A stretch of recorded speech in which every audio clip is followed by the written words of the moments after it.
Good afternoon, everyone. Good afternoon and welcome back. Welcome back to the PorscheCooled Podcast.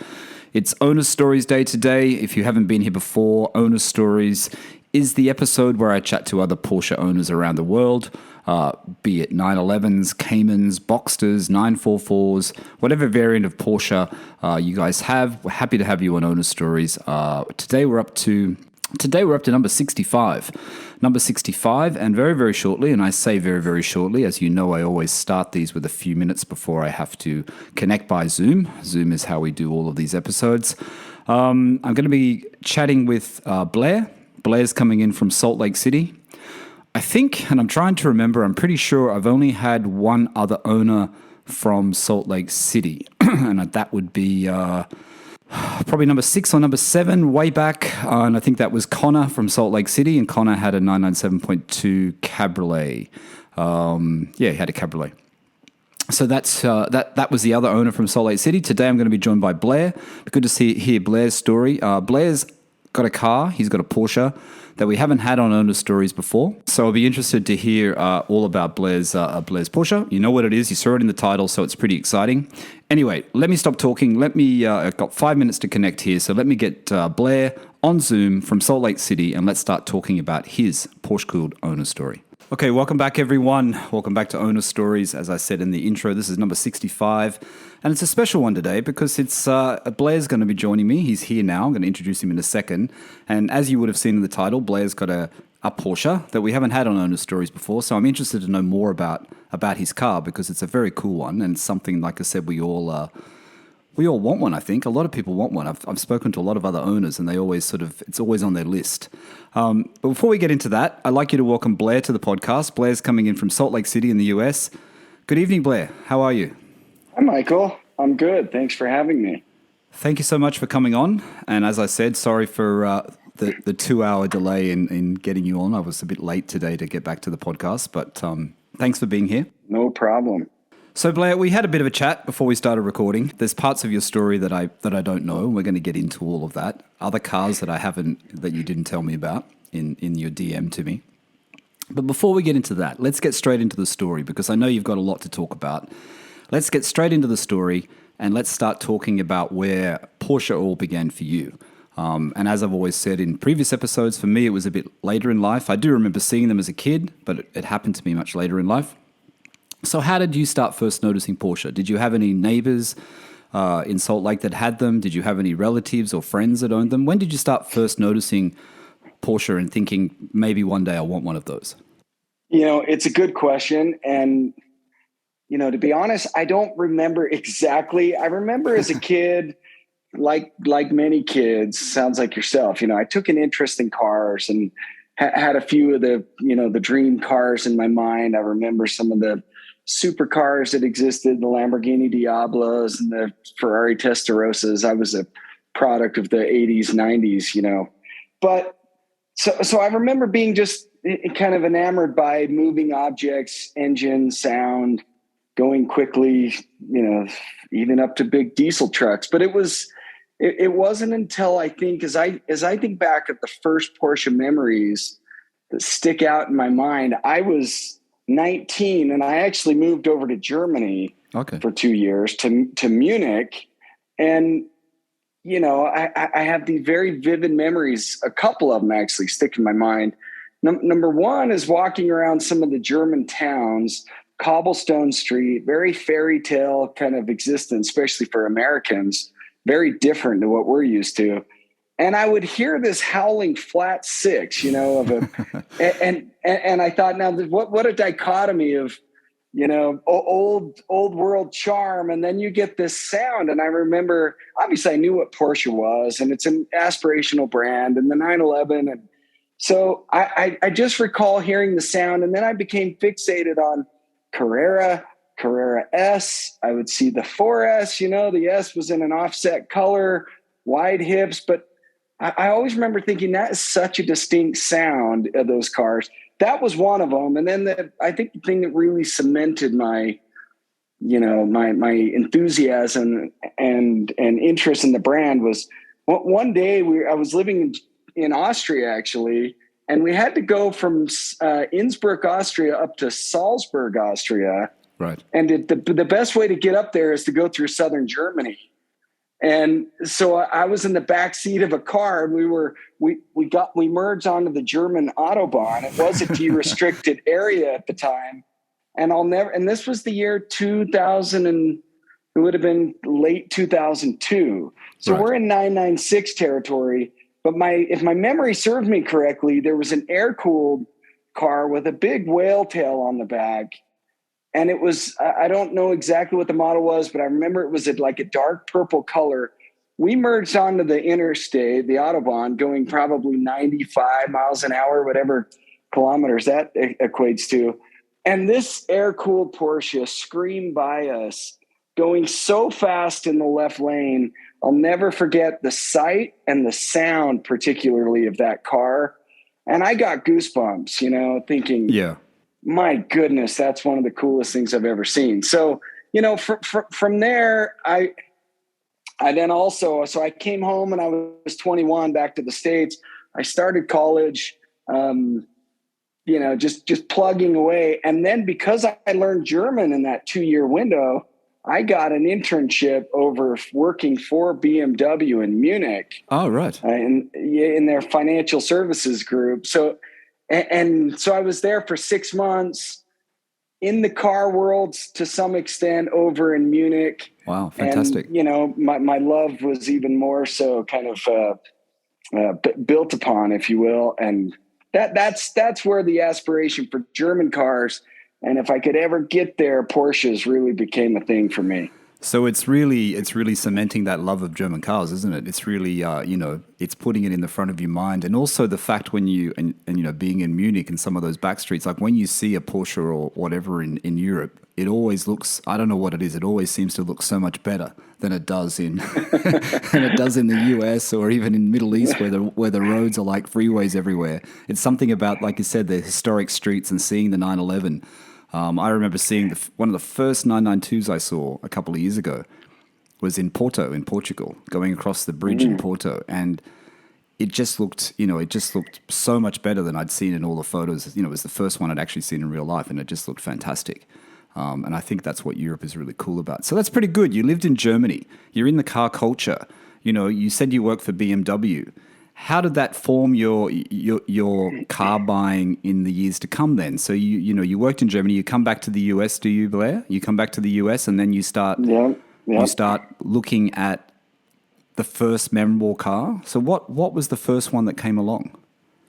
Well, it's I was in Germany the second time working for BMW the summer of 2006.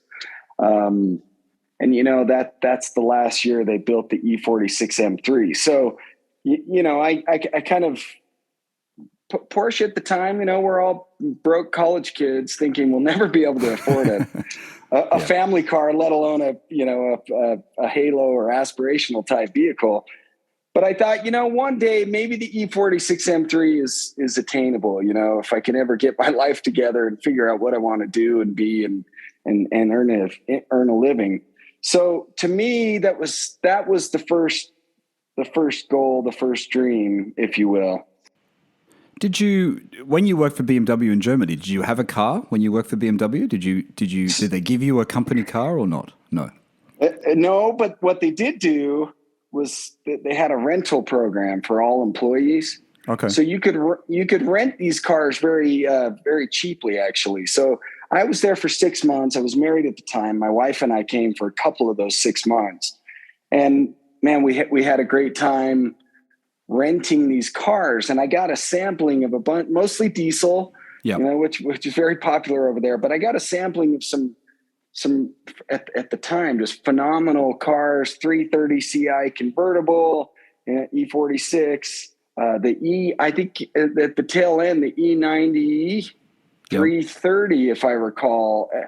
I had one of those and crisscrossed my way through northern Germany, to visit a friend. And so, my wife and I, we would rent these cars when she was there and get them for very cheap. Our budget, as an intern, I could afford it. Yeah. And we went all over the place. It was so awesome.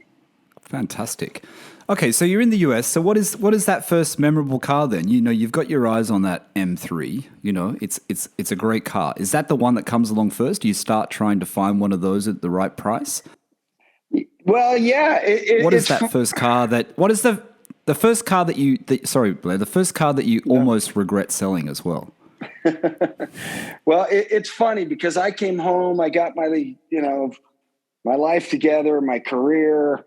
But one thing is, I always liked cars, but my life was dominated by golf. Actually, I played a lot of golf.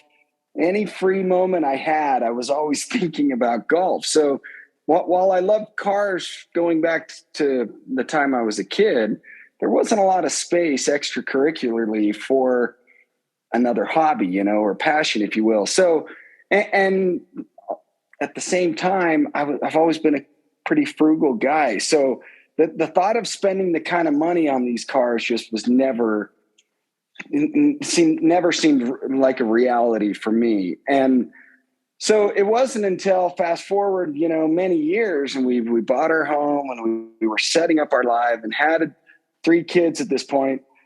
I developed some bizarre kind of back hip problem that largely kind of, took golf away from me to a large extent. Oh, right.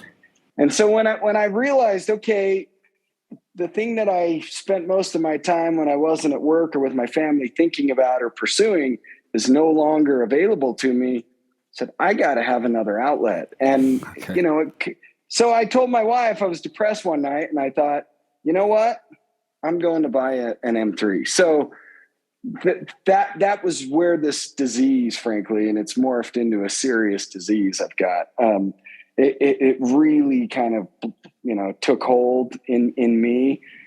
So I set out, and the E46 M3 was the car. And I said, okay, I'm going to buy one of these. I'm going to own it. And of course, at the time, I knew I wanted a manual transmission car.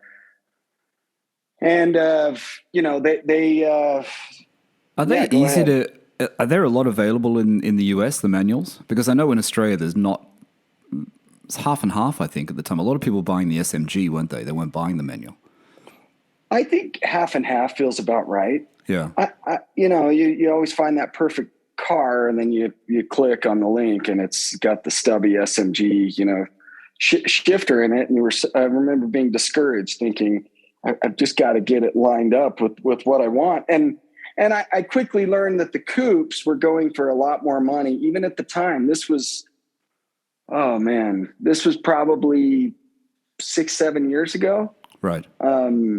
They seem to have bottomed out and it was clear value wise that, they could still be had for a pretty good deal, but the coupes were commanding a lot more money and more than I wanted to spend. And keep in mind, I'm a frugal guy now, venturing into the world of Vanos and subframe, subframe cracks and yes. rod bearings and research the heck out of these things. In fact, I think the first time I was introduced to you, unbeknownst to me, years later, was you talking about the IMS bearing. Right. In a YouTube video. And so when I found your podcast, I thought, I think I might know this guy. And sure enough, I had seen that video you had done about that IMS. Right. So I basically said, okay, I'm going to get a convertible. I want this to be fun. And frankly, it was a lot less expensive than getting a coupe. So I did find one. I'm trying to think of how I found that one. I think it was one of the car sites, but I found a guy selling a 2005 post facelift car. Okay. 2005 titanium silver convertible with a manual transmission, black interior, sat about 70 some odd thousand miles. That's not bad. That's reasonably low. That's a good year, though, isn't it? Isn't it the 2004.5 onwards is supposed to be the better years to look at, isn't it? Isn't that how it works with that M3? 2003.5. Is it? So yeah, 3. So I was kind of just sticking to 4, 5, and 6 because 2003 and a half is when they, Do you think, though, that M3, the E39 M3, you think it has more issues than issues I'll put in inverted commas, issues that the 996 and 997 have with the IMS and the RMS and stuff? Do you think the M3 has more issues? Because I don't know much about the mechanical side of what goes wrong with it. I know I like them, and I know the manual one is fantastic. Does it have a lot more issues, you think, than the Porsches? Well, to my knowledge, there's a couple of spooky ones with IMS and bore scoring on 996, 997. Yeah. There are a few spooky ones with E46 M3s. Rod bearings are one of them. Even though, frankly, it was, I think, largely overblown. That right. seemed to plague the S65 motor and the V8 E90, E92 M3 that came afterwards. But that, and then subframe cracks and, your Vanos. But the thing about the M3 that you can mitigate and hedge your risk, fairly well with those. An oil analysis, if you stay on top of those, does detect a lot of the, the metal content. So in the oil, so you can see when rod bearings are showing signs of wearing out. Subframe cracks, you just need to know to look for, have an inspection done or look for it, and then the Vanos, you can actually, it'll start to tick. So if it does go south, but you can replace that, rebuild the Vanos for a reasonable cost as well. So, okay. And so that being said, I think it's similar. There's just a couple of things to watch out for, but the E46 M3, I've since learned, having owned two of them now, actually, that, that you can mitigate it. Right. So you found this car. It was in Salt Lake City. It was local, the first one? No, this was actually in Denver. So I found a guy who was his daily driver, his only car. And, when you're buying a car, he was a really easy guy to work with, very responsive, but, very enthusiastic and about his car, the brand. Made it easy for me to get information. And so he was in Denver, actually. Okay. So you bought that car. How long did you have that car for, Blair? I had it for 2 years. Quite a time. Yeah, 2 years. Flew over there, drove it home. Phenomenal drive home. Also a little scared, something was going to blow up. This was a big adventure for me back then. So, but it was a great 2 years, although I babied it way more than I should have. And this has since influenced my decision making and, kind of interest in cars, is how much I babied that. And I wish I wouldn't have. Yeah, it's hard not to sometimes. But it seems like that there seems to be a trend with Porsche owners, so that a lot of people who've been on owner stories and other people I talk to have owned BMWs before, the German car thing, more so than Audis, actually. A lot of people have owned the M3s or the M5s or whatever. So there is that progression where we go into that BMW M Sport sort of range first, and then we move into Porsches. So that car was pretty reliable. It must have been a car that made a bit of an impact on you, because you said you've had another one. Did you buy the next one straight after that one, or was that come much later? Well, it's funny. So 2 years was coming, and at the time I thought, well, this is great. Hard not to be great when you're only putting a couple thousand miles a year on it. Didn't have any problems. So, but at that point I was ready for a new experience, like we do. Yeah. And so I had to think long and hard. In fact, that's where I started to think Porsche, frankly. Okay. So at that point I drove a bunch of stuff. I drove a 997 Carrera S. It was an 06 through 8. I do know that much. The dot one. Yep. Liked it. And then I drove a dot two, a 2009 base Carrera, both manual cars. Okay. And then I really got hot on the 993. So, and I had a beat on one in Los Angeles, and I was about to pull the trigger on that car, but ultimately, I thought, what? I kind of dipped my toe in the water on the E46 M3. It's the car I first fell in love with, if you will. Back in my Germany days, that was just the aspirational car for me. I said, well, for the money I could have all these other cars. Why don't I go get the, more or less, to me, E46 M3 coupe, manual, the color I want. low miles. Your money goes a lot further in BMW world, at least initially, than it does Porsche. So that's the decision I made, to get another E46 M3. So that was the deciding factor. That was why you didn't go ahead with the 993, basically just the price, because the 993 obviously would have been probably, I don't know, double. I don't even know how much the prices would have been at that time. Well, it was less than they are today. So I was going to get onto that, actually. Yeah. This was a 993, a 95 car. Right. Good year. Pre-Vario Ram. Yeah, it was guards red. I remember 90,000 miles. I really thought I was going to buy this car. But I got a little spooked thinking, well, I'm probably going to get this car and need a $15,000 top end rebuild.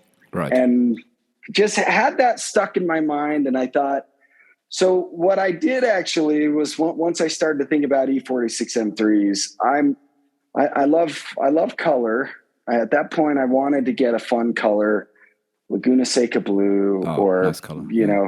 Amola red, or believe it or not, Phoenix yellow. And that's the car I ended up buying on Bring a Trailer, actually, a Phoenix yellow coupe. That was the launch color, wasn't it? Phoenix yellow? It was, yeah. That was the launch color of that car. Yeah, I like that color. It's like that. It's a bit like the Merc in the AMGT, that sort of sunbeam or whatever that color is. They have that yellowy orange color. So now you've got the experience of a second M3. You've had the convertible, the cabriolet. Now you're in the coupe. Which one did you prefer? Well, it's funny. You do notice the difference driving a coupe, especially if you're driving it, hard. They are more rigid. They're lighter as well. Right.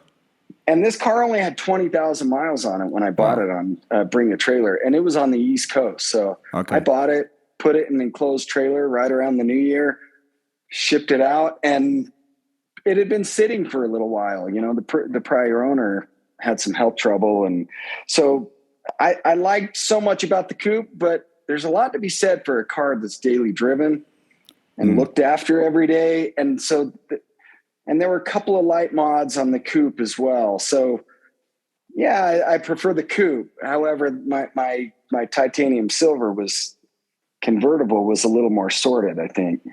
So you think the ones with more mileage are actually a little bit better because the cabriolet, the convertible, had more mileage. It's slightly more reliable. Yeah, to be honest, I see these old cars with such low miles, and it doesn't. I think I would approach one of those again with some more trepidation than I see others seemingly, doing. But did you pay? Was that when the Bring a Trailer tax? Is that when the prices were high and you paid a premium for that M3 because of the low mileage, or was it just before it all started going crazy? I paid pretty good money for the car, but it was also before it started to go crazy. So I did pretty well on this, which eased the sting of my non-993 purchase. Okay. So you've had two M3s. You're in the BMW world. You go back to the time you spent in Munich, so you like the BMWs. Is this when, after this car, is this when you start thinking, okay, I'm going to dip my toes in the Porsche world? Is this when it happens, or does something else come along first? Yeah, I owned this car for I guess 2 years as well. So I had one for about 4 years. Didn't drive it a ton either. And the problem with that car as well was, I knew I had something very rare. To find a Phoenix yellow coupe manual with 20,000 miles, it just doesn't really exist. No. And so, because of that, I was, again, reluctant to use it more and to, kind of delegitimize, in my mind, a future collectible type car. So I thought, I've had my fix of E46 M3. I love it. In fact, I approached my wife, who's been very patient and supportive with me, as I pursue this newfound passion. But I said, honey, I think maybe we need to put a 4-post list in the garage because, man, this may be a keeper, maybe a car I need to hang on long term. Well, that's a little bit where her patience, with me ran out, frankly. Okay. So you didn't keep it? No, I did not keep it. In fact, I put it back through Bring a Trailer. But at that point, I knew that, okay, it's time for my next experience. I need to find something I can drive more, use more than I'm using this car. So I put it back through Bring a Trailer about a year and a half ago or so. Can I ask you about that, Blair? Because, I look at Bring a Trailer all the time, right? I'm looking at 912s, Sure. I'm looking at 911Ts. But what is that process like to sell on Bring a Trailer? Is it a really easy process? Like, is it something you would recommend to other people listening? Like if they haven't listed, people in the US who haven't listed on Bring a Trailer? I was a little surprised actually up front that their customer service wasn't a little bit more dialed in. It felt, and their technology feels a little bit archaic to me. I mean, I'm on there every day as well. Yeah. And love it. But, I felt like I was flying a little bit blind. And so you would, it was a little tough to get going up front actually. Right. And I had some questions about photography and this and that, and getting, at least it wasn't that long ago, a year and a half ago or so, getting the questions all answered and whatever. It took a little time. It was hard to get somebody on the phone. They wanted to do it all via email, actually. Right. Is that the hard part of it, though? The questions that people are asking you, because some people are asking quite in-depth questions on there when they want to buy your car, right? You see the ones with Porsche, like, is that bolt the right bolt? It doesn't look like the right bolt.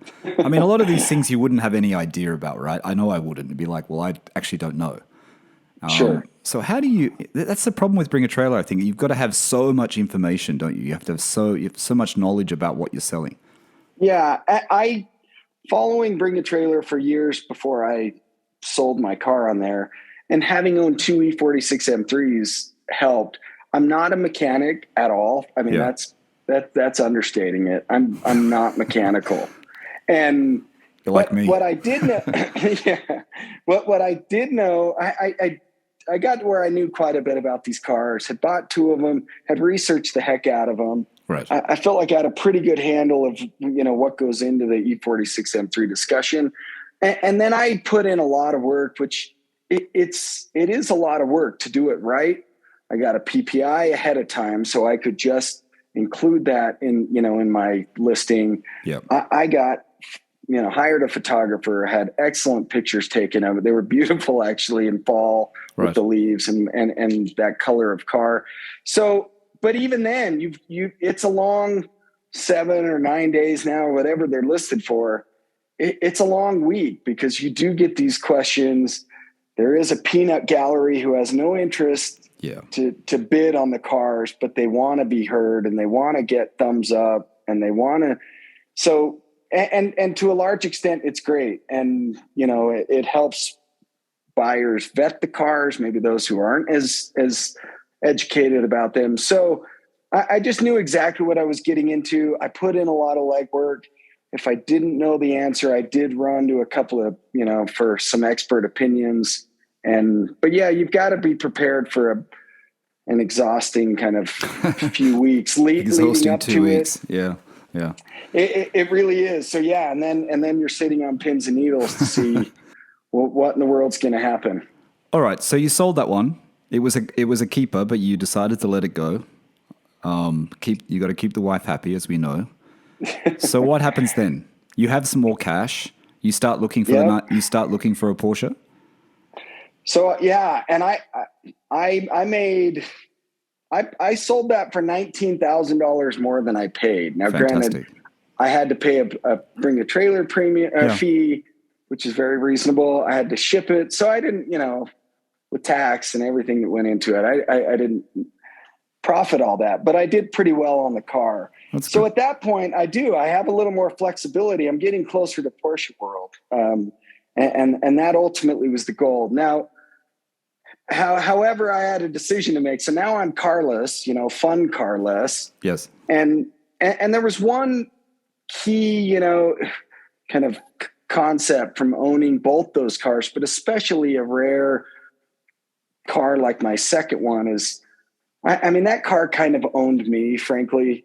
I knew it was special. I knew it was, you can't duplicate it. And I told myself, I'm not going to do that again. I can't, whatever I get, I want a car I can drive. Yes. I want a car I can enjoy. It felt like a complete waste, the majority of the time to have it sitting there looking at it, which is kind of fun, but the fun to me is in the use of the vehicle. So to be honest, Michael, everything was on the table at that point. I feared Porsche ownership would bring more of the same, Right. that I would, that I would be intimidated to use it and to put miles on it and repair it. And so I thought about everything, honestly, everything. So did you start looking, and I think that's a good point, Blair, we search out these cars. We're trying to search out the most perfect condition, low mileage examples of things we want. And like you said, you get it in your garage or you get it in your driveway, and then it's like, I don't want to put too many miles on it each year. I don't want to drive it in the snow. I don't want to drive it in the rain. So it is a problem. So when you start searching for the first Porsche, do you start looking at, do you put the search criteria as, slightly higher mileage, you're not as fussed with what you find? Or do you think, how do you go about that then, after having this experience with the BM where you didn't really want to put too many miles on it? What do you start looking for? Yeah, well, I think in terms of what would I like, and I got to have some experiences of driving these cars. I really did like my 997.1 Carrera S experience. Okay. And in the meantime, a good buddy of mine had bought a 718 Cayman S. Okay. And brand new. He bought one in PDK, and then a year later he traded it for one that was manual. and to his credit, he took this thing and started going to the track religiously. So I actually joined him. My daily driver at one point, been through too many of those, but was a Honda Civic Type R, one of the new ones. Okay. Good one. With the boy racer wing on the back. My wife despised that car. She thought I looked like a 20-year-old driving it with, and she refused to be seen in it. Okay. But it made for a great car that I could go to the track with my buddy. But so I started, getting into the idea of tracking my car as well. Right. And then I also he let me drive his car, and I'll never forget. It was truly the first, it was my first time in a Cayman, but in a modern, sports car, mid-engine. I was kind of blown away, frankly, of what that car felt like. And so everything's on the table. I was even thinking about just getting something cheap that I could take to the track and beat on and have zero concerns about it. Forget, my aspirations, just, so, at that point, I also started to think, well, I want something that I do think I like the track, and I would like to be able to buy something that ticks a lot of those boxes, including something that I would take out to the racetrack here. Okay. And so Is there a budget? Ahead. Is there a budget here? Because obviously you're looking at Porsche. People are saying, GT3s, things like that. Is there a budget here, or even a Carrera and make it more of a track car?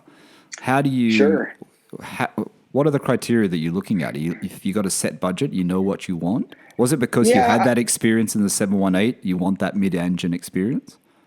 Yeah, so I sold my BMW for $55,000. So I thought, okay, that's good. And again, I just keep dipping my toe a little more deeply into the water, so to speak, and this getting myself out of my comfort zone financially to allow myself to do this. So, I drove a bunch of cars, Michael. I had all this criteria in my mind. I drove a bunch of cars, and to be honest, I went and drove a 981 base Cayman. Okay. And it was very well spec'd. It was a black edition car. A local dealer had it. And I, of everything I drove, I recall not wanting to take that car back to the dealer. The sound was intoxicating. The really small, lightweight feel, it was my, more or less my buddy's car without a lot of torque and with a lot more sound, melodic, just engine and exhaust noise. So I remember thinking, maybe all the 981, that car resonated with me. So of everything I drove, but it was a little underpowered for my taste, the base Cayman. Yes. So I kind of started to think, well, maybe a 981S is the car I need to decide somehow. And that ticks a lot of the boxes. Fun, enough, kind of visceral feel. Porsche just does that better than anybody, even in modern cars where so many have lost that Yeah, in their absolutely. modern product.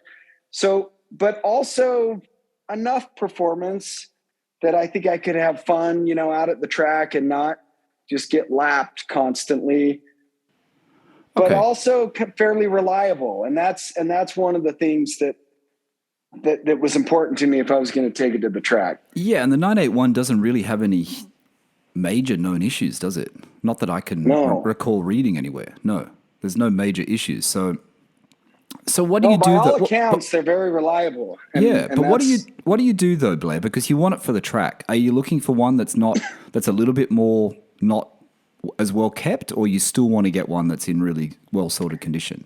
So how do you yeah, start looking for that? I was thinking more well-sorted condition. Now, when I say I Okay. want to go to the track, I didn't want to become a track junkie. Okay. I've got a family, I've got a budget. Yeah. So very expensive hobby. So I saw myself going to the track 2-3 times a year. Okay.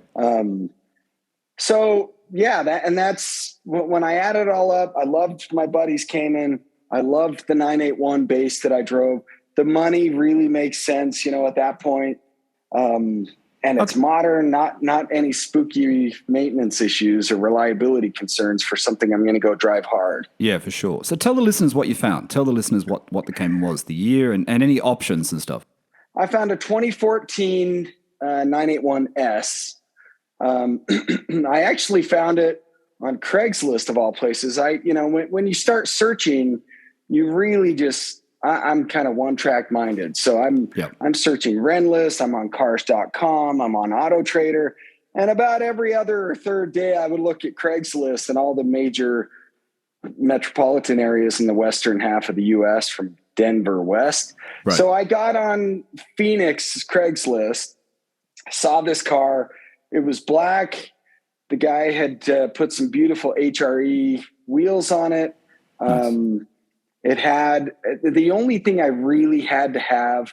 It had to be manual, and it had to have Porsche sports exhaust, and be an S. So that's what I found. It was an option with PSE, but he actually bought the components from Suncoast. Oh, had right. his local dealer retrofit it and program it at the button, and leather dash, leather interior. It was 14-way adjustable seats.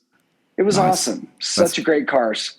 That's great. I mean, that's an expensive aftermarket add-on to get that exhaust done by Porsche too. It's not cheap. How did it feel though? So you're getting into your first Porsche. It's the first one. It's a 981S. How did that feel compared to the BMs that you've owned previously? Well, I flew down there. The guy picked me up from the airport. He also made it so easy. I didn't get a PPI on this car. Okay. Just because I talked to him at length. I always kind of go with my gut. I'm buying the seller as much as anything. And he made me very comfortable with his car history and the way he spoke of his car and how he maintained the thing. So he picked me up from the airport, and yeah, it was just everything I wanted. I mean, the Caymans are so small. This is not my daily driver. This is something that's supposed to be, fun. I'll use it a little during the week, on the weekends. And, it was immediately I knew it was exactly at the time, exactly what I wanted. Fantastic. They just feel, there's so much more feel, engagement, to the way Porsches drive and the Cayman for me in particular. And they just, with PSE on the 981s, they just sound spectacular. They really sing, and it was awesome. Yeah, and people who have Caymans or have Boxsters, they always talk about the sound inside the cabin, how the sound is just so much better because of that mid-engine and the induction noise, and the sound that you're getting in the cabin is always a lot, almost in some ways louder than in a 911. It's got some kind of a different feel in there. I've only been in a really, really old Boxster and I can hardly remember it. So you've got this 981S. Do you do the track thing? Do you decide that that's what you're going to do, or you decide once you've got it, it's too good, I'm not going to take it to the track?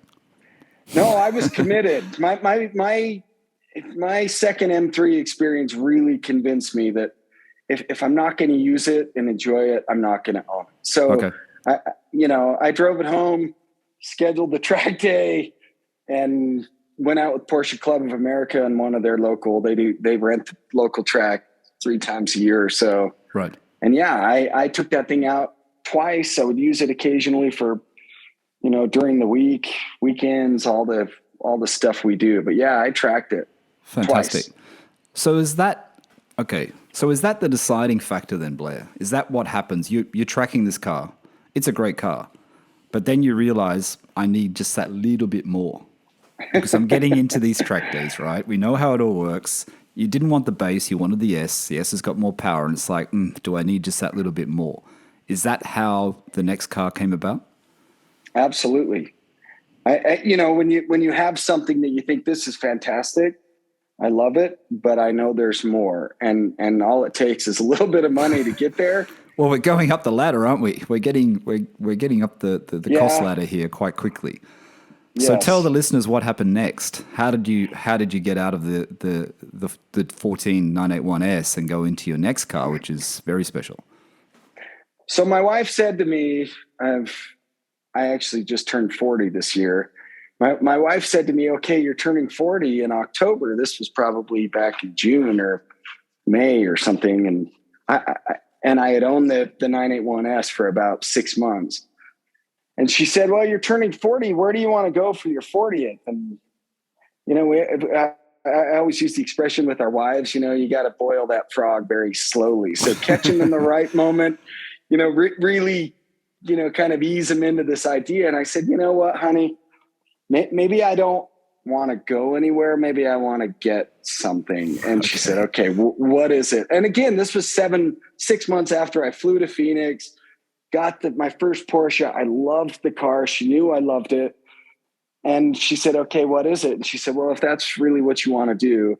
So, there were too many GT4s out at the track to, just not take notice. And, and just more of, the dream car for, I think, many of us is a GT3. And, the funny thing about this, Michael, is my wife used to ask when we were broke, I was in college trying to get our lives set up. She used to always say, what do you want for your birthday? And, and I honestly, I could never come up with anything. She's like, oh, come on, just think of what you could buy or what I could get you that would make you happy. There has to be something. And my answer to her was, okay, I want a Porsche. And, and she would roll her eyes. I'm like, that's the only thing I could think of that would and so, and I always, GT3, just as I started to learn about what I value in a car and experience for a fun sports car, it became very clear that the GT3 is just, everything. And so. So for your 40th, you say, I want a Porsche, and it actually comes true. You actually get one. Yeah. Well, and of course, I didn't wait till my 40th. She didn't, yell at me. Right. So what I assumed that was the green light and all the green light I needed. So I at that point, I started to search and said, you know what, I'm going to take the plunge. I'm going to buy a GT4. And so that at that point I was looking, 718s were out available. Yep. And I started to think about, do I just get the 981 GT4? Do I go try to find an allocation for a 718? Buy one very minorly kind of pre-owned. Yep. And so, I thought long and hard about it and did a lot of research on the cars and ultimately I said, I'm going to stick with the 981. I love this. I love my car. I just want more. So I was again searching all my, exhausting all my search engines and options to find one. And a local car popped up on Renlist here in Salt Lake, right. And it was a white GT4. And, I honestly, what I wanted in a GT4 was, I decided I want leather interior, okay. the dash. That was really important to me. I was kind of undecided, frankly, about carbon buckets, carbon ceramic brakes. I just wasn't exactly sure. I was waiting for the right car to come up and speak to me. So, but one thing I knew I wanted was the leather dash. And frankly, I wanted the car ideally in a fun color. Right. But did you want manual or PDK? Because you're taking it to the track. Did you want manual or PDK? Because some people would go PDK. Absolutely manual. Okay. You know, that was non-negotiable. You know, I love rowing my own gears. I love to, you know, when I bought my first E46 M3, I had a friend who showed me how to rev match. And I said, you know, I'm going to master this thing. And, you know, to me, it's so heel and toe and rev matching and all of that. That is, as Jason Camisa calls it, it's the dance. You know, it's not three easy. pedals. No, it's not. I daily drove a GTI at the time, manual. Yeah. So I practiced it into every corner. Right. Anytime I was, so, you know, that's a non-negotiable for me. So I found a white one came up here in Salt Lake. And while I did not want white, it was priced pretty well. It was optioned really well. And I bought the thing. So what other options did it have, Blair? So it did have carbon bucket seats. It also had the PCCBs. Okay. It had leather interior. It had carbon trim. You know, I think the stitching was silver or platinum gray or something. Highly optioned. It was optioned really well. And you got it at a good price? It was okay for a 981? Yeah. It was a fantastic price, actually. And so I bought it thinking, I really don't want a white car. Just something about, you know, that Phoenix yellow on my M3 just resonated with me so much. And I had the black 981S, so I wanted to get back to a fun color, but I took the deal, you know, over getting exactly what I wanted. Okay. And it was too easy. It was right here in Salt Lake. So did you do a PPI on this one because you're spending a bit more money? Don't ask me that question. You didn't do a PPI? No, this was a CPO car. Oh, okay. That makes sense. So it was still covered, you know, on CPO.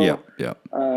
I can't remember how much time was left on that CPO. I think another year. What year was it, Blair? Sorry, what was the year of the GT4, the white one? Well, in the States, we just got 2016s. I think the 15s might have been in Europe, if I'm not mistaken. But okay. So yeah, just 2016. I mean, the white is a very popular color in that GT4, though, that 2016 model. I mean, I know in Australia and the UK, I see a lot of white ones more than probably anything else. It always surprises me how many people didn't spec the lightweight buckets, though. You see a lot come up for sale in Australia where it's just the normal sports seats, not the lightweight buckets. Did you enjoy the lightweight buckets? I know you said you didn't really want them, but when you're on the track with them, they must have been better, right? Well, so I bought the car thinking, I don't really want white. I'm going to I'm going to wrap this car and choose a fun color. I'll do a Miami blue, or I'll do a green, British racing green of some kind. I'll do something. But the more and more I looked into it, the more I saw cars that were wrapped. Frankly, I just couldn't do it. And then I was really starting to have doubts that this was the right car. I loved everything about it, except it didn't feel like my car. And furthermore, as you recall, you know, I've been dealing with back problems ever since. Yeah, and you've got the worst seats for those, yeah. I've got the worst seats. I'm fairly tall as well. And so we a group of us went on a great ride up the mountains, and it was, you know, the longest ride I did in that car. Right. And we got to the top of this mountain pass, and I got out, my ribs hurt, and I was thinking, man, this is, so, you know, it's not, I eventually then sold the car after 6 weeks of ownership. 6 weeks? Hang on, let's just go back for a second. So what year did you buy the GT4? The white one? I just bought it earlier this year. So earlier this year, so is it, but the deciding factor, Blair, isn't just the color, right? It must be the seats are the deciding factor as well, right? It's a couple of things. It's not just because it's a white car. It's just because it was a white car. Really? You hated it that much? I just couldn't do it. You know, and when you look at it and it finally, you know, it's just something that I really felt strongly about, you know, and it just didn't, I think it's a beautiful car. I see a white Porsche and I think they're beautiful. For me, I couldn't do it. And I thought, if I'm going to spend this kind of money, I really should go get exactly what it is I want. And so it was just the color. And frankly, Yeah, well, the lightweight buckets came up again later in my story, but so it's a CPO car. It's got warranty. You know, you've just bought it. How do you go about selling it? Do you go to a Porsche dealer? Do you try to sell it privately? Do you find a Porsche dealer that has the right color GT4 that comes up that you can do a trade? How does it all work out? well, I had another little interesting tidbit in the story. So my buddy who got me, into this idea of a Cayman, because I'd driven his 718s, he decided, he drove my 981S. We went up to the ski resort, middle of the summer, great drive up the mountains, came back. And I said, you know what, let's switch on the way down. So he drove my car and we actually drove down to Cars and Coffee here in Salt Lake. And he got out and he said, you know what, you kind of ruined it for me. The sound and up the canyon we were at, lots of rock formations on each side of the road. And that thing just echoed the PSE. It's such a thrill, the sound of that car. So he decided he was going to be done with the 718. Okay. So he took it to one of the two local Porsche dealers and they gave him a pretty good number for his car. So he sold it to him. Right. And then I thought, well, I said, you know what, you ought to buy my 981S. And he said, well, actually, I would totally buy it. If you're going to sell it and buy a GT4, I'll buy it. So I sold the car to him and bought this GT4, but he gave me the idea that Porsche was making pretty good offers on these cars. So I took it to the same Porsche dealer, the white car. Yes. We worked out a deal and I just sold it to him. Okay. So you sell it to them. You haven't found a new GT4 yet, though. You're still looking. So you've got the cash, and then you get back onto online, start searching. How long did it take you, Blair, before you found the right one? It took me about a month, and at that point, once you're back cash in hand, no car, you really start. And again, I don't think I'm alone in this, but I start exhausting all my options and perseverating over the variety of choice, especially when you get into that, price range. There's a lot of different options, to pursue. So I started to think, well, I'm kind of tall. There was that car was not comfortable. Maybe I should go with a 911 of some sort, just give myself a little more room in the car. But long story short, I just decided, no, I loved that car, but I'm going to go search for the car that I want, and I'm going to buy it with 18-way seats. So now that became one of my main priorities was I didn't want the 4-way. I wanted the 18-way seats in a handful of colors that were, acceptable to me. It took me about a month. And those colors, I was thinking Guards red, Carmine red, Speed yellow, Sapphire blue. And I was negotiating on a car in New Mexico, actually, a Guards red car. And then I saw one that came up in San Francisco again, I'm searching every website out there, more than I care to admit. Yeah. One track minded trying to find this thing. And now I'm without a car, and I was. Are you looking, Blair? Sorry for interrupting. Are you looking for the same year? You're looking for a 2016. You're looking for the same year, right? There's just the 1 year. Yeah, and again, the 718 GT4 crept back into my mind. I could go just option it the exact way I want it, but again, the 981 it kept coming back. One thing I love is the sound of the car. I've yet to. GT3 aside, I've yet to drive a car that I think sounds more pleasing to me. It's very subjective. And that's why I decided against the 718, frankly. And I heard, in my research, the 981 was a little more raw and sounds great. So I stuck to that. And I found this car. I was one evening, a guy in San Francisco on Car Gurus, I think is just another site here. Yep. I know that one. And he had crappy pictures of the car. He had like 4 pictures right outside of a storage unit where he kept the car. Resolution was not great. It was not, but it was, but I called him immediately and I thought, this is the car. I need to buy this thing. But Blair, those sort of people that advertise like that are the people that don't really want to sell their car, right? They're the ones that always take the bad photos. And usually when you go and look at it, most of the times you get pleasantly surprised. Were you surprised did you go and look at this car? Were you surprised with the condition? Well, speaking of not really wanting to sell it, I texted or called the guy right away. He was an older gentleman, very nice. But, he was very, to his credit, very traditional, I think, in the way he wanted to transact. Right. He immediately told me, I'm already discussing it with somebody else. Okay. So I'll let you know if it falls through. And at this point, I'm thinking, okay, I want this car. So I was, polite, but persistent to say, well, do you have a deposit on the car? Because until you have a deposit on the car, anything can happen. And I know what I'm looking for. I'm ready to go. I'll get on a plane. So, he put me off that evening. Well, then he texted me late. So it was afternoon. I texted him.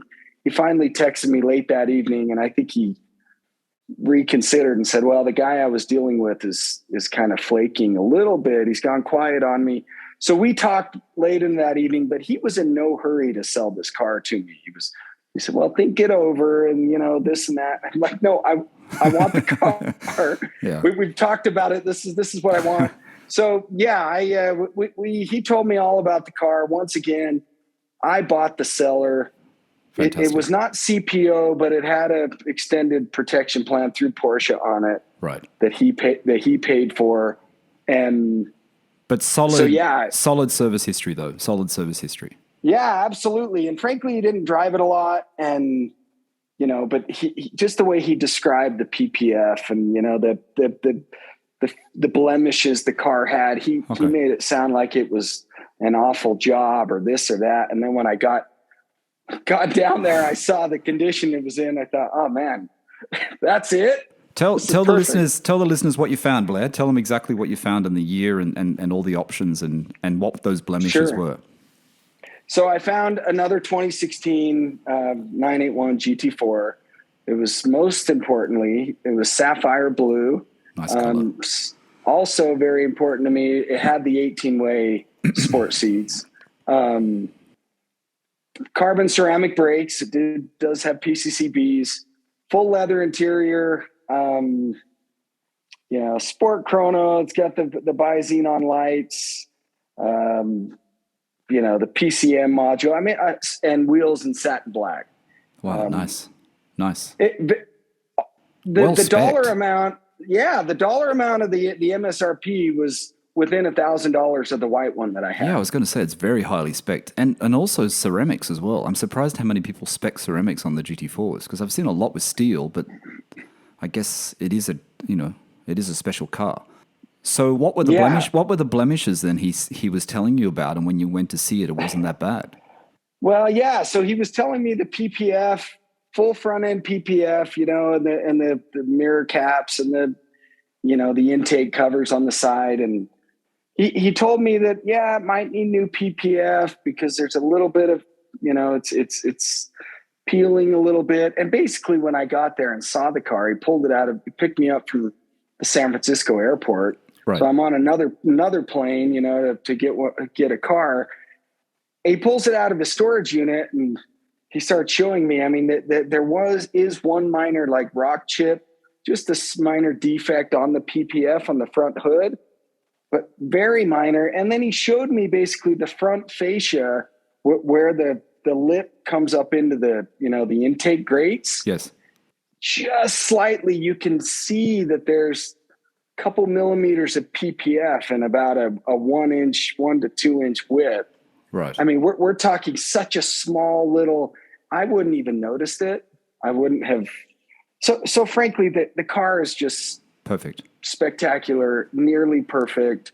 Had 11,000 miles or 11.7. So very low. Was he the original owner, Blair? No, he was not. It started its life down in Texas, actually.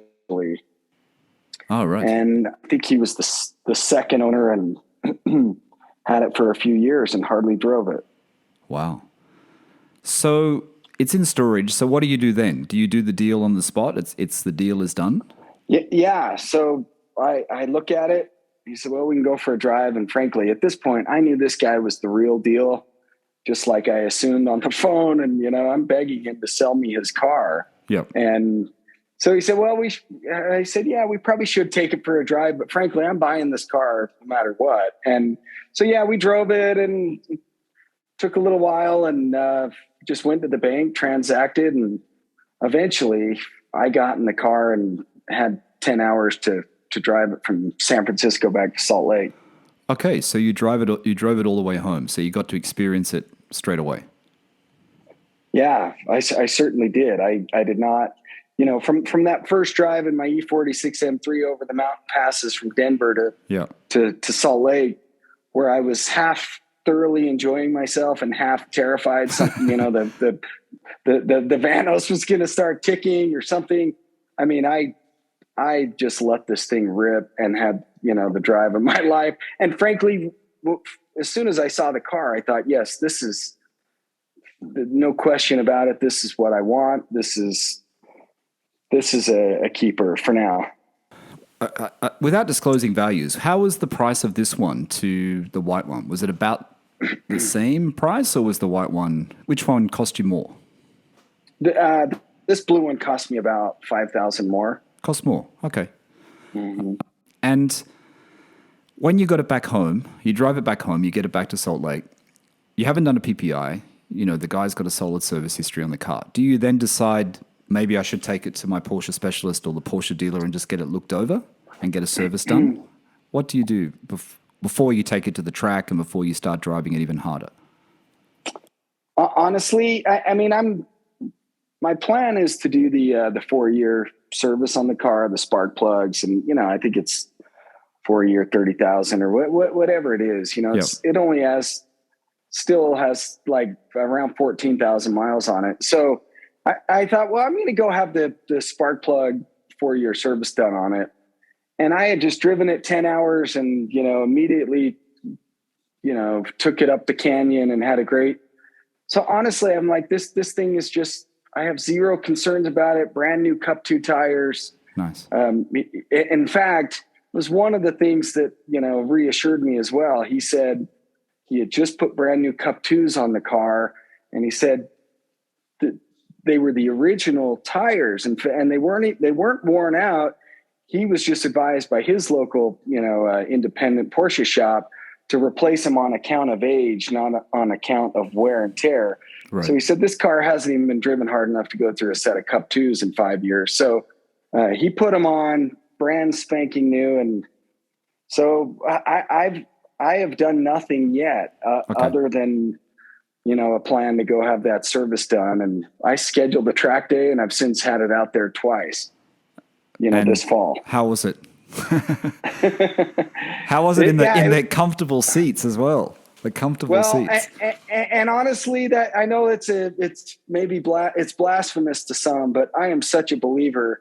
For me, if I'm back to that mantra that I'm going to enjoy my car, part of that is I got to want to be in the thing. So the carbon buckets are so cool, but I love the 18-way seats. So comfortable. I'm very happy with those. And frankly, and they're sports seats anyway, aren't they, Blair? They're still sports seats. They've still got quite a lot of lumbar support. They've got the bolsters and they still grip you in. So they're not like just a normal car seat. We talk about these sports seats like they're something boring. They're not boring. They're a really good seat. It's because they get the nickname sofa, Yeah, exactly.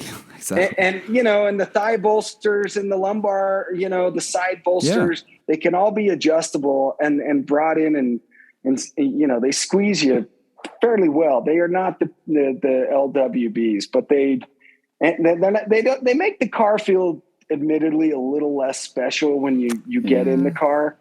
But I do I'm a bit like you. I like the lightweight buckets in Steve's GT3. They're fantastic. But I also like having, my seats are 6-way or 7-way, my 997 or whatever they are. But I like having that adjustment, where you can get it just right. The lumbar, the front of the seat, everything. You know what I mean? You can actually get yourself in your driving position, in the position you want to be in, not the one that's fixed for you. So I think that side of it is quite good. Yeah, and I bought the car for me, you know, and Yeah. that's a little different shift too. I've often too often thought about resale value and what are people going to want, and that's there's got to be somebody else who's eventually, if and when I get to the point where I move on from the car, somebody else is going to have a bad back who wants to be comfortable in one of these things, and but that's secondary. So yeah, the car felt amazing. You know, the buckets would be great on track, but these did not deter me at all. And, you know, the car is it's just fantastic. You know, That's great. It's, I mean, you know, I mean, look, you know, you had the white one for a small amount of time, but it wasn't right. I mean, it makes sense, you know. I mean, to me, it still makes sense what you've done. You know what I mean? You weren't happy with it. It didn't feel right. Now you've got the one that feels right. It's in the perfect spec. You still love the car. You love the 981 GT4. You know, it's a slippery slope, though. I still think you're on the way to a GT3. It seems like you're going to be the next one up is going to be a GT3 for sure. So that'll be a good story. Well, you know, that's a debate and discussion I've had many times with myself and a few others. And frankly, Steve's car, you've talked about it many times, even for yourself. The 997 GT3 was one of those cars. I loved the 997 when I drove them. Yeah. I drove 996s and I've driven 991s. The 997 also resonated with me. And if I didn't care about tracking, I worried the 997 GT3 would own me a little bit, frankly. And, you know, I don't know that I would take it and immediately go out and just hammer on the thing, you know, on the track. And like I would a little more modern car, the 981 GT4 is not collectible. They at least, you know, not yet, but it's still holds its value though. It's a very good car for value. It's not going down. That's for sure.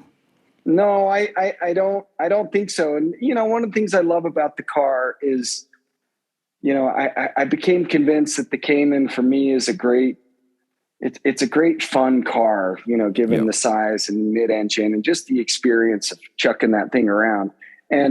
But then you add in some of those GT3, the 991 GT3 components. This is front suspension, the steering rack, the brakes.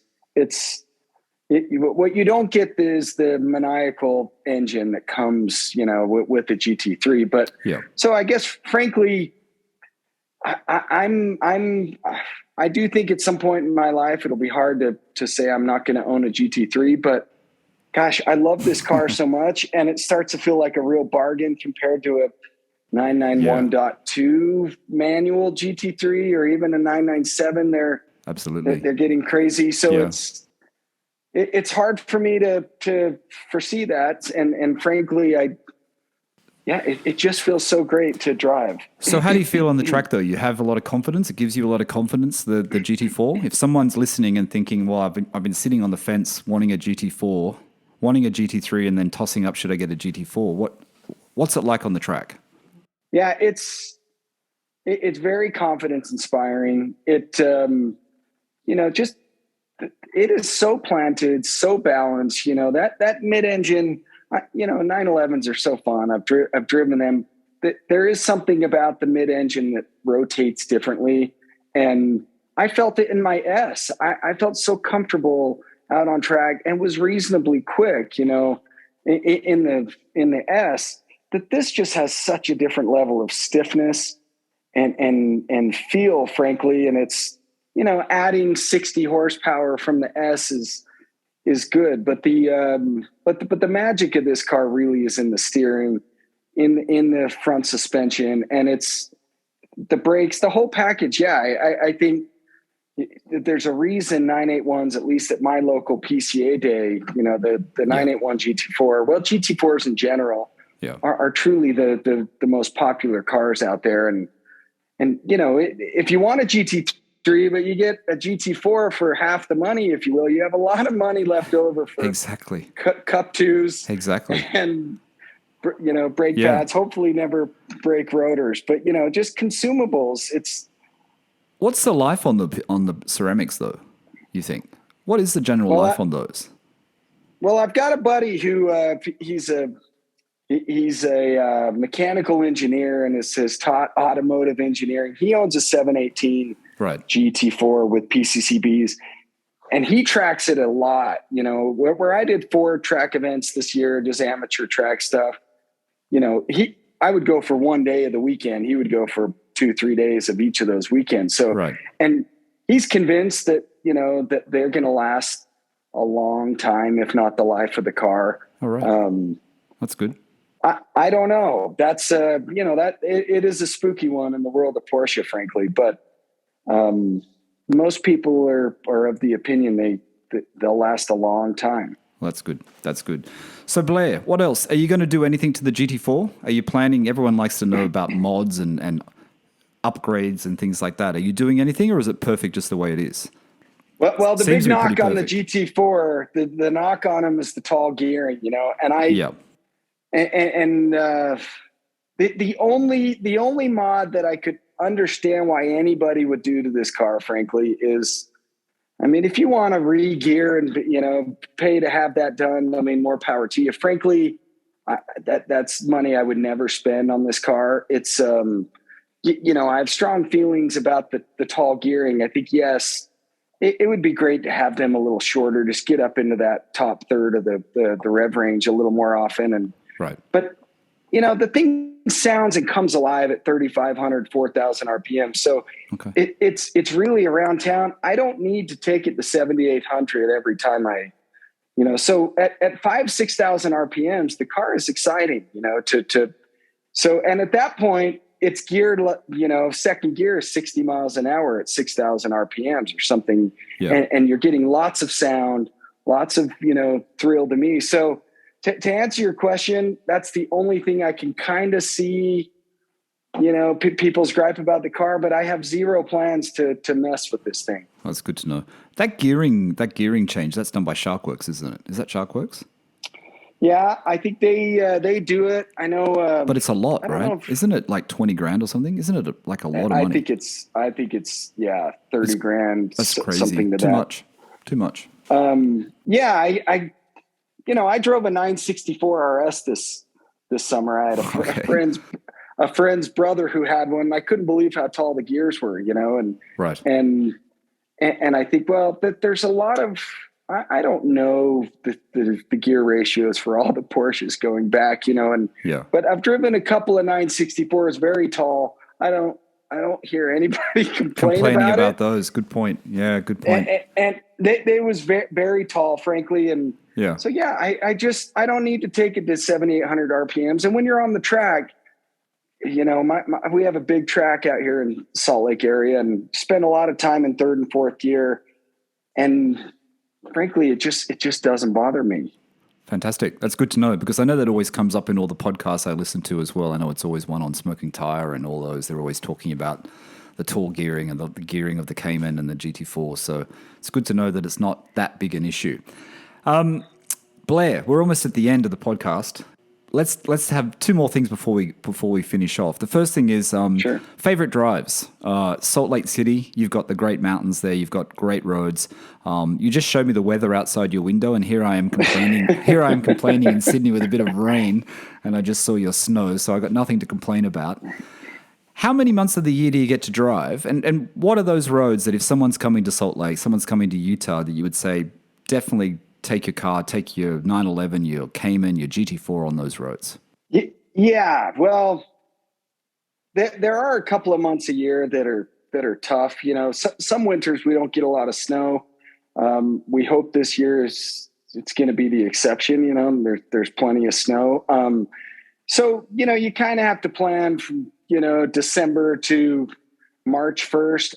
I only will get it out maybe every 3 or 4 weeks, is how I was with the M3s, and just to, run the fluids through it, yep. Bring it to temperature bring it, the red line, and then put it back away on dry days. So, but come March, honestly, we've got from March until I just drove my car, commuted in it to work just a week ago or something, right. So we have a pretty good driving season. I'd say there's 9 good months of driving for the most part. And as far as roads, there are a lot of canyons up here in the Wasatch Mountains. you know, we have to share the road with bikers. So, you know, it's Saturdays, Sundays, they're busy. So you have to go, we like to go really early.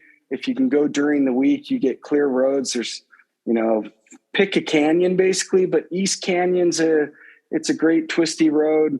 You know, one of our favorites, the one that caused me to rethink the carbon bucket seats was, it's Wolf Creek Pass up here.